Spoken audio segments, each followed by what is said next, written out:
कल अगर तुम और मैं ना रहें तो भी ये दुनिया चलती रहेगी, इसमें कोई ख़ास बदलाव नहीं आने वाला है। और अगर ये सुन के तुम उदास हो रहे हो तो दोस्त, उदास होने की ज़रूरत नहीं है, तुम्हें अपना नज़रिया बदलने की ज़रूरत है। और तुम्हें जब चीज़ें समझ में आ जाएंगी तो उल्टा तुम खुश होगे कि भाई अच्छा ऐसा है। सो देखो, आज से 2.5 महीने पहले 2.5 मंथ्स हो चुके हैं और मेरे ग्रैंडफादर की डेथ। सो यस, उस चीज़ से मैं कुछ चीज़ें शेयर करना चाहता हूँ। एंड काफ़ी पहले, जब मैं नहीं, थर्ड क्लास में था मैं, यस, उस टाइम मेरे मदर की भी डेथ हो गई थी। सो मैं उस कुछ एक्सपीरियंसेस को बताना चाहता हूँ। प्लस ये जो टॉपिक है ये एकदम रियलिटी को हिट करता है। और भी बहुत सारी फैमिलीज़ में अदर डेथ हुई हैं, तो मुझे उससे एक प्रिटी गुड आइडिया हो चुका है अब तक कि दुनिया कैसे काम करती है।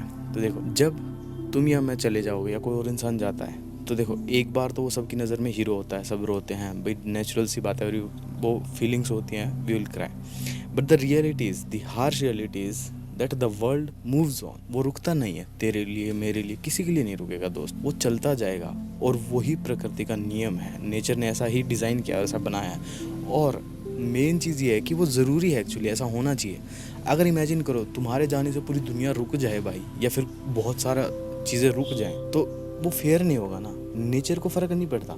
नेचर के लिए क्या है, survival for the fittest, and reproduction he reproduction करना है, उसे अपने आप को एक्सपेंड करना है जब तक वो हो सकता है। सो उसका मेन फोकस वो है। तो तुम नेचर के पर्सपेक्टिव से देखो, उसके लिए तो ठीक है, जैसे हज़ारों जानें हैं, दिन में 1 लाख कह रहा हूँ, मतलब दिन में करोड़ों जानें पैदा होती हैं नई, और करोड़ों जानें चली जाती, लाइफ्स आती हैं चली जाती, नई लाइफ आती है, पुरानी लाइफ चली जाती है। ये नेचर की एक साइकिल है, पार्ट है। तो अगर तुम इस पर्सपेक्टिव से देखोगे तो इट्स कम्प्लीटली नेचुरल। लेकिन इमोशनल एंगल है, नेचुरली इंसान रोता है, वो है, उसको मैं नहीं कह रहा, उसको मैं रिजेक्ट नहीं कर रहा, वो है। बट मैं तुम्हें समझाने के पर्सपेक्टिव से बता रहा हूँ कि अगर हम उस पर्सपेक्टिव से देखने लग जाएंगे तो फिर शायद हमारा चीज़ों को देखने का नज़रिया बदलने लगे, और फिर हम चीज़ों को ज़्यादा बेटर तरीके से एक्सेप्ट कर पाएंगे। समझने के बाद ही एक्सेप्टेंस आती है, तो पहले समझना पड़ेगा, जब समझ जाएंगे फिर एक्सेप्ट कर पाएंगे। और अगर एक्सेप्ट कर लिया तो बुरा नहीं लगेगा, क्योंकि फिर हमारी एक्सपेक्टेशंस नहीं रहेंगी, हमें मतलब ख़राब नहीं फील होगा। तो जो होगा हम उसे एक्सेप्ट करेंगे कि ठीक है यार, this is a part of nature, इसको हम कंट्रोल नहीं कर सकते, इसको हम समझ सकते हैं। और एक्चुअली में अच्छा पार्ट है। इमेजिन करो, अगर पुराने जो लोग पैदा हुए थे, या जितनी पहले लोग थे, या जो भी एनिमल्स थे जो थे, सब अगर इस दुनिया में ज़िंदा रहते आज, तो इस दुनिया में भाई पैर रखने की जगह नहीं होती। पिछले 100 साल के लोग ही ज़िंदा रह जाते तो ही नहीं रहती। आप देख लो फिलहाल ही कितने हैं। सो वो तो नेचर का पार्ट है कि लोग जो आया वो जाएगा। लेकिन मेन चीज़ ये है कि हमारे जाने के बाद भी यहाँ पे किसी को कुछ नहीं फ़र्क पड़ता, सब मूव ऑन हो जाते हैं। इवेंचुअली हम भी मूव ऑन हो गए। बहुत साल पहले मेरी मदर की डेथ हुई थी, लेकिन आज हम मूव ऑन हो गए। अब मेरे ग्रैंडफादर गए, इनिशियली 1 मंथ बहुत अनकम्फर्टेबल, बहुत अजीब निकला था, लेकिन फिर धीरे धीरे 1.5-2 महीने बाद थोड़ा थोड़ा मतलब आदमी एक रूटीन में जाने लग जाता है। फिर स्पेसिफिकली उस टॉपिक पे अगर बात करते हैं तो ज़्यादा होता है, अदरवाइज़ नॉर्मल हो जाता है। सो जैसे जैसे टाइम बीतता है वैसे वैसे चीज़ें अपने आप नॉर्मल हो जाती हैं। ये तो पर्सनल के लिए बता रहा हूँ, जहाँ फीलिंग्स है। लेकिन ओवरऑल अगर मैं तुम्हें बाहर की बताऊँ ना, तो भाई पूरी दुनिया में किसी को कोई फ़र्क नहीं पड़ता। मेरे ग्रैंडफादर की डेथ हुई, इसमें किसी को कोई फ़र्क नहीं पड़ा, एक्सेप्ट उनके जो क्लोज रिलेटिव, यानी कि उसकी जो फैमिली के हिस्से थे, हम 3-4 लोग, उसके अलावा किसी को कोई फ़र्क नहीं पड़ा। हर कोई मुझे झूठा दिलासा दे के जा रहा है। आई वॉज लाइक, ठीक है भाई, दे दिया तुमने, मैं समझ गया, इतना तो मैं भी मैच्योर इंसान हूँ, इट्स ओके भाई, मुझे पता है, ठीक है, मैं मूव ऑन कर जाऊँगा, it's not a big issue. लेकिन जो चीज़ें थी वो कम्प्लीटली फेक, किसी को कोई घंटा फ़र्क नहीं पड़ा। ऐसे ही कल ना अगर कोई इंपॉर्टेंट पर्सन भी मरता, लेट्स सपोज इस दुनिया में कि भी कोई बहुत बड़ा बिजनेसमैन था, सीईओ था, बहुत बड़ा कोई एक्टर था, सब चले जाते हैं। एक बार लोग इंस्टाग्राम पे आएंगे, मैसेजेस करेंगे, RIP, या फिर ये वो बहुत अच्छा आदमी था, ये था वो था, लेकिन कुछ टाइम बाद सब भूल जाएंगे। तुमने देखा होगा एक ट्रेंड चलता है, जैसे कोई किसी की फ्रेश डेथ होती है, लोग बहुत सारे कमेंट्स करते हैं, है ना, बहुत सारी ये होता है वो होता है, उस पर डिबेट होता है, उस पर बातें चलती हैं। एंड फिर क्या होता है, कोई नई चीज़ आती है, लोग उसमें इंगेज हो जाते हैं, पुरानी वाली चीज़ को भूल जाते हैं। ऐसे ही मान लो किसी की डेथ हुई है, कुछ टाइम बाद अगर मान लो उस घर में कोई खुशी वाली चीज़ होगी, लेट्स सपोज शादी हो गई या किसी का बच्चा हो गया, तो पुरानी चीज़ को सब भूल जाते हैं, नई चीज़ में एंगेज हो जाते हैं। और ये नेचर ने ऐसा बनाया है, और अगर ऐसा ना हो तो इंसान पागल हो जाए। अगर सारे दुख आदमी लेके चले तो इंसान पागल हो जाता है। तो खैर, इस चीज़ को समझ लेना कि तुम और मैं कोई ख़ास टॉप इंसान नहीं है इस दुनिया में, हम बस एक हिस्सा हैं इस भीड़ का। जितने भी लोग हैं वैसे ही हम एक आम इंसान है, जैसे सब हैं।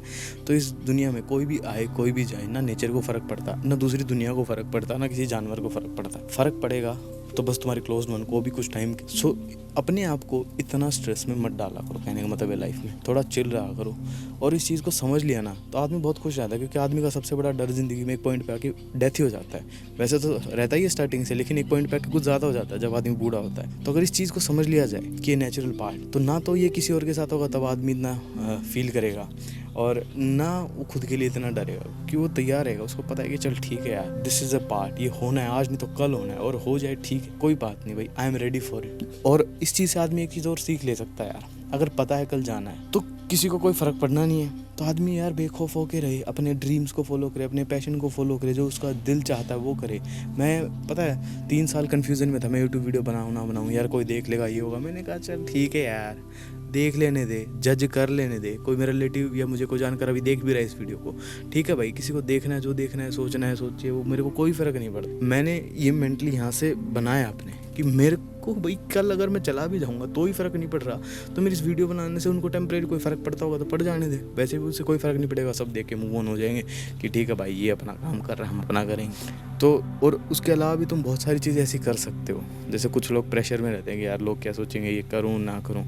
जियो भाई, एक ज़िंदगी मिली है, बार बार नहीं आएगी, इसको जियो, खुल के जियो, जो करना चाहते हो वो करो। और ये एक लिबरेटिंग चीज़ है एक्चुअली में, तुम देखोगे कि किसी को कोई फ़र्क ही नहीं पड़ेगा मेरे जाने के बाद। This is a liberating thing, specially जब तुम थोड़ा बूढ़े हो जाओगे, जब तुम और खुल के जी सकते हो, क्योंकि तुम्हें पता है कि मैं जा ही रहा हूँ, वैसे सब भूल जाएंगे, किसी को कोई फ़र्क नहीं पड़ेगा, दुनिया चलती रहेगी। तो भाई कितनी लिबरेटिंग चीज़ है, कोई प्रेशर मानने की ज़रूरत नहीं है। लेकिन आदमी अपने दिमाग में एक वर्ल्ड बना के रहता है, उसमें सोचता है कि लोग क्या सोचेंगे, जजमेंट है, ये है वो, सब भूल जाओ भाई, मस्त रहो आराम। भाई गर्मी बहुत ज़्यादा हो रही है, मैं और नहीं सह सकता, ना बारिश आ रही है ना गर्मी जा रही है, और अंधेरा हो चुका है, कैमरा में नहीं दिख रहा, स्काई स्वैप हो गया, लेकिन बहुत अंधेरा हो गया है। एंड इस वीडियो को यहीं कंक्लूड कर देते हैं। किसी और टॉपिक पे वीडियो चाहिए तो कमेंट डाउन कर देना। इस वीडियो में इतना ही। इस वीडियो को देखने के लिए आपका तहे दिल से शुक्रिया, एंड मिलते हैं किसी और वीडियो में किसी और टॉपिक के साथ। तब तक के लिए bye bye, I love you, bye, see you in another one.